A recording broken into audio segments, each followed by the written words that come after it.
So neurons process information, and what that means is that they can carry information in the form of an electric current, something we're gonna describe soon as the action potential. We're going to see that these neurons, before they are firing, they are actually set up and ready to fire an action potential. So they have to be maintained at what's known as the resting potential. But neurons, come in many different forms. There are many different shapes and sizes.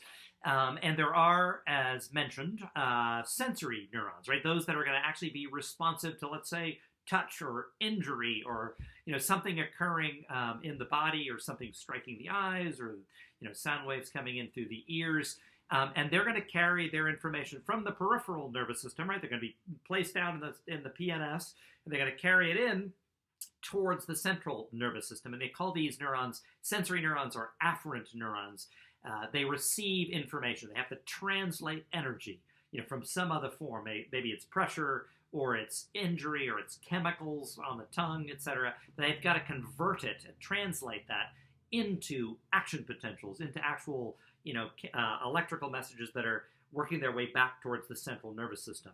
And then ultimately at the other end, you respond, right? We respond to sensory inputs, to afferent input, with movement or behavior or some kind of what's known as efferent output. And that requires another kind of neuron. These are called motor neurons or efferent neurons. And their cell bodies are going to be in the cord, for example, or in the brainstem, in the central nervous system, and then they're going to send their wires out, their axons out, to make contact with muscle and release neurotransmitter. And we're going to see that's a very important neurotransmitter called acetylcholine, and provoke contraction of those muscles. And then interposed between the sensory input, right, and let's say the motor output, we've got to have what are called the between neurons. These are like the interneurons, right? So I don't know if I'm going to do all these neurons here, but here's like let's say a sensory neuron coming in, and then it's going to release neurotransmitter onto, the dendrite of what's called an interneuron, a between neuron. That'll be, let's say, in the spinal cord. And then you're going to have, that interneuron, fire and release neurotransmitter onto, the dendrites of an efferent, an output neuron that's going to go out and move muscles in response. And so neurons, are remarkable in that they wire up into what we call neural networks, and that allow, for the transfer of information from one neuron to the next. And drugs, we're going to see, can act sometimes, on some of these reflexive, simple networks, let's say at the spinal cord level.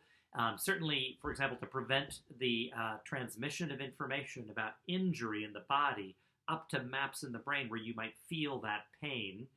However, a lot of other networks of interneurons that are processing, more complex aspects of perception, recalling specific memories, planning for specific, behaviors, including behaviors we're going to see that are associated with obtaining, more drug, are going to involve interneurons that are located in the brain.